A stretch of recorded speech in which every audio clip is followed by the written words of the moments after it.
Hello दोस्तों उत्तर प्रदेश सरकार राज्य के कमज़ोर नागरिकों को सहयोग प्रदान करने हेतु नई नई योजनाएं लाती रहती है, जिससे इन लोगों की आर्थिक स्थिति में सुधार लाया जा सके।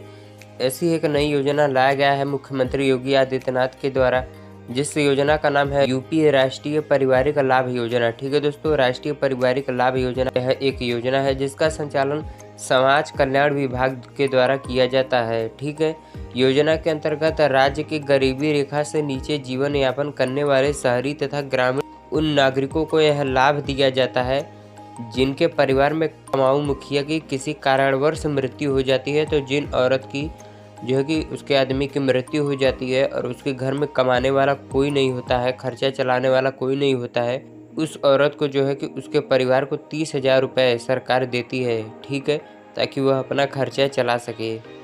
ठीक है, तो ऐसे परिवार को जो है कि इस योजना के माध्यम से लाभ पहुंचाने हेतु सरकार द्वारा आर्थिक सहायता दी जाती है 30,000 रुपये, ताकि वह अपने आर्थिक परेशानी को कम कर सके। दोस्तों, सरकार का मुख्य उद्देश्य है इस योजना के माध्यम से राज्य के गरीबी रेखा से नीचे जीवन यापन करने वाले परिवारों को लाभ पहुंचाना है। कमाने वाले मुखिया की मृत्यु के पश्चात उनके परिवार का भरण पोषण करने वाला कोई नहीं होता है, जिसके कारण उन्हें बहुत सारी समस्याओं का सामना करना पड़ता है। इस समस्या को कम करने के लिए ही राष्ट्रीय पारिवारिक लाभ योजना नेशनल फैमिली बेनिफिट स्कीम यानी NFBS स्कीम लाया गया है। इस योजना में दी जाने वाली राशि आर्थिक समस्या को कम किया जा सकेगा और जीवन यापन करने हेतु खुद के रोजगार शुरू कर सकेंगे, या फिर इस राशि को बचाकर भविष्य में पड़ने वाली अपनी आवश्यकताओं को वो पूरा कर सकेंगे। तो दोस्तों, इसमें जो आपको पैसा दिया जाता है वो डायरेक्ट आपके अकाउंट में भेज दिया जाता है। ठीक है दोस्तों, आपको बता दें कि राष्ट्रीय पारिवारिक सहायता योजना के अंतर्गत आवेदन करने वाले परिवारों को आवेदन के 45 दिनों के भीतर ही इसका राशि दे दिया जाता है। बहुत ज़्यादा दिन नहीं लगता है दोस्तों, 45 दिन के भीतर ही आपको दिया जाता है, सीधे आपके बैंक खाते में ट्रांसफ़र कर दिया जाता है। तो अगर किसी परिवार के मुखिया की मृत्यु हो जाती है किसी कारणवश, तो वह इस योजना का लाभ ले सकता है। ठीक है, तो अगर आप इसके लिए अप्लाई करना चाहते हैं, अगर आपके घर में भी किसी पारिवारिक मुखिया की मृत्यु हो गया है और इसका लाभ लेना चाहते हैं, तो क्या दस्तावेज आपको देने होंगे, चलिए इसके बारे में बात करते हैं। तो इसका जो है कि आवेदक का आधार कार्ड मतलब अपना आधार कार्ड दीजिएगा, आवासीय प्रमाण पत्र चाहिए, आय प्रमाण पत्र चाहिए, जाति प्रमाण पत्र चाहिए, जो कि राशन कार्ड हो तो वो भी चाहिए, परिवार के मुखिया का मृत्यु प्रमाण पत्र चाहिए, मुखिया का आयु प्रमाण पत्र चाहिए, मोबाइल नंबर चाहिए, अपना पहचान पत्र चाहिए, बैंक का पासबुक, यूपी निवास प्रमाण पत्र चाहिए और पासपोर्ट साइज फ़ोटो चाहिए। ठीक है दोस्तों, और दोस्तों कुछ पात्रता है वो भी आप जान लीजिए कि जो है कि UP national family benefits scheme यानी उत्तर प्रदेश राष्ट्रीय पारिवारिक सहायता योजना में जो है कि उत्तर प्रदेश के स्थायी निवासी को ही इस योजना का लाभ मिलेगा और गरीबी रेखा से नीचे रहने वाले व्यक्ति को ही इसका लाभ दिया जाएगा। योजना के अंतर्गत आवेदन करने वाले ग्रामीण परिवार की वार्षिक आय अगर 46,000 रुपये या इससे कम होगी तो वही वे आवेदन कर सकेंगे। अगर शहर में हैं तो 56,000 रुपये या इससे कम होना चाहिए, यानी गांव में है तो 46,000 रुपये आपके सालाना इनकम होनी चाहिए और शहर में है तो 56,000 होना चाहिए। तो योजना के अंतर्गत मृत व्यक्ति या मुखिया की आयु 18 से 60 वर्ष के बीच होनी चाहिए और सभी दस्तावेज होने चाहिए आपको। ठीक है, तो दोस्तों अब चलिए बता देते हैं कि आपको आवेदन कैसे करना है। ऑनलाइन आवेदन हम आपको बताएंगे, लेकिन कुछ आपको बातें जो है कि याद रखनी चाहिए आवेदन करने से पहले, कि जो है कि जिसमें पूछी गई जानकारियाँ जो होंगी वो आपको अंग्रेजी में ही भरना होगा। किसी भी सरकारी बैंक खाते का विवरण मान्य नहीं होगा। ठीक है, आवेदन हेतु राष्ट्रीय स्तर के बैंकों का विवरण ही मान्य होगा। ठीक है, तहसील के द्वारा पर आय प्रमाण पत्र जो है कि इसके लिए अपलोड करेंगे आप। ठीक है, तो ये होना चाहिए। तो चलिए अब आपको दिखाते हैं कि कैसे करना है ऑनलाइन आवेदन। तो दोस्तों मैंने डिस्क्रिप्शन के नीचे एक लिंक दिया है, इसको आपको ओपन कर देना है। ठीक है, मैं कर रहा हूँ। ठीक है दोस्तों, तो ये इंटरफेस खुल गया है, मैं आपको जूम करके दिखा देता हूँ थोड़ा। ठीक है, तो दोस्तों आवेदन पत्र है तो इसमें महत्वपूर्ण दिशा निर्देश है, अगर आप पढ़ना चाहते हैं तो वो पढ़ सकते हैं। इसके नीचे लिखा है नया पंजीकरण आवेदन करने हेतु यहाँ क्लिक करें। तो आवेदन करने हेतु इस तीसरे नंबर पर आपको क्लिक कर देना है। तो देख लीजिए दोस्तों, ये आ गया है भरने के लिए। तो यहाँ पर आपको सबसे पहले अपना जनपद लिखना है। देख लीजिए, जो जनपद आपका होगा, उत्तर प्रदेश से है, जो भी जनपद होगा आप लिख देंगे। ठीक है। फिर इसके बाद कहाँ के निवासी हैं आप, शहर के हैं या गांव के हैं, वो आपको क्लिक कर देना है। इसके बाद आवेदक का विवरण आ गया है। यहाँ पर आपको अपना नाम लिखना है, फिर लिंग लिखना है। लिंग अब स्त्री पुरुष क्या है वो लिख दीजिए आप। ठीक है। इसके बाद है पिता या पति का नाम आपको लिख देना है। फिर आपकी श्रेणी जो है SC ST OBC माइनॉरिटी जो है वो लिख देना है आपको। फिर पहचान पत्र का प्रकार लिख देना है, वोटर ID, बैंक पासबुक, क्या जो है पहचान पत्र में आपको क्या जो है कि रखना चाहते हैं, राशन कार्ड देना चाहते हैं, वोटर ID, बैंक पासबुक, वो आपको क्लिक कर देना है।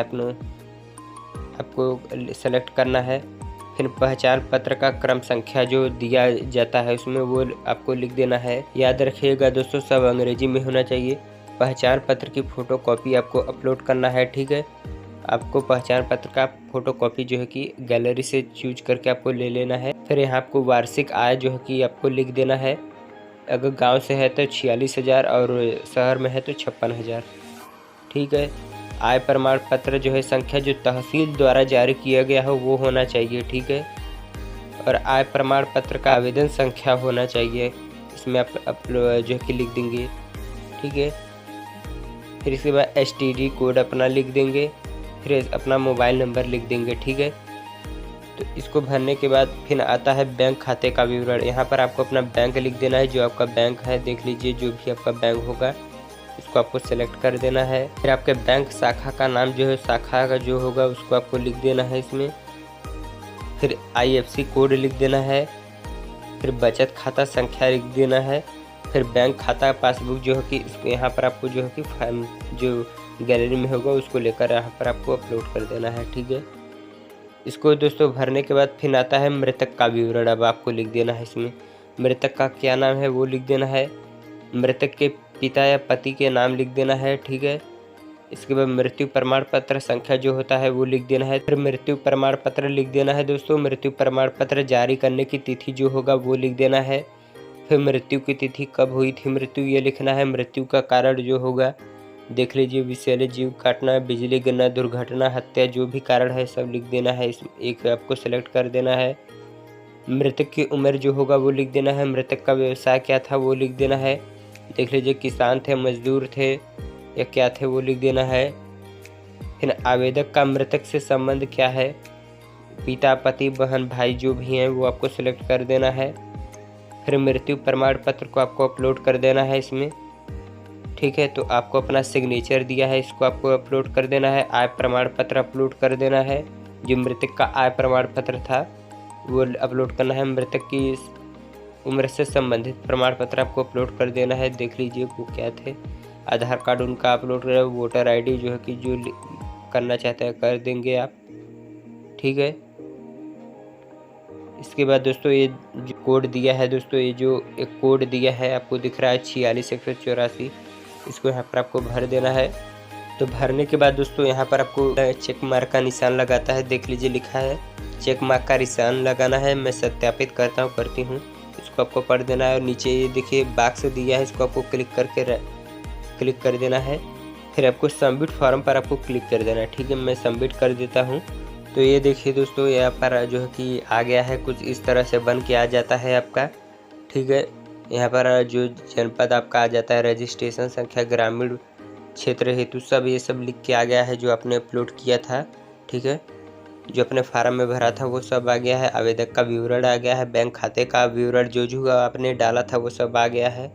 ठीक है। यहाँ पर मृतक का विवरण भी आ गया है। मृतक का नाम है, उम्र है और पहचान पत्र है, सब आ गया है। ठीक है। और इसके बाद दोस्तों एक नीचे प्रिंट का ऑप्शन देख रहे हैं, इसको आपको प्रिंट कर देना है और आपको मोबाइल में सेव हो जाएगा। तो आप किसी सर्विस सेंटर में जाकर इसको आपको निकाल देना है। फिर मैंने जो आपको दोस्तों दस्तावेज जो है बताए थे, जो अपलोड करना है इसके साथ आपको अपलोड कर देना है। ठीक है। जो दस्तावेज थे दोस्तों जो मैंने आपको बता दिया है। तो दोस्तों सर्विस सेंटर में जाकर फार्म निकलवाने के बाद आपको जो इसमें मैंने आपको दस्तावेज बताए थे जो इसके साथ आपको अटैच करना है, जैसे आवेदक का आधार कार्ड, प्रमाण पत्र, आय प्रमाण पत्र, जाति प्रमाण पत्र, मोबाइल नंबर, पहचान पत्र, बैंक पासबुक, इन सभी को आपको अटैच कर देना है। इसका फॉर्म निकलवा कर जो है कि अटैच करके आप अपने तहसील में आपको जमा कर देना है, या किसी ज़िले के जो है कि किसी सरकारी कार्यालय में आप इसको जमा कर देंगे, ठीक है। क्योंकि जमा करने के 45 दिन के अंदर ही आपको जो कि पैसा दे दिया जाएगा, ठीक है दोस्तों। और बाकी वेबसाइट का लिंक मैंने डिस्क्रिप्शन के नीचे दे दिया है, और आप वहां से डायरेक्ट जाकर अप्लाई कर सकते हैं इसके लिए। और जो भी अगर और कुछ पूछना चाहते हैं तो आप हमें नीचे कमेंट बॉक्स में पूछ सकते हैं, मैसेज लिख देंगे, हम आपको जवाब दे देंगे, ठीक है। तो ये रहा आज का हमारा ये वीडियो। आई होप आपको ज़रूर पसंद आया होगा। तो अगर वीडियो अच्छा लगा है तो हमारे वीडियो को लाइक करें, अपने दोस्तों को भी शेयर करें, और हमें सपोर्ट करने के लिए चैनल को सब्सक्राइब करके बेल आइकन को प्रेस ज़रूर करें। वीडियो देखने के लिए आप सभी का धन्यवाद।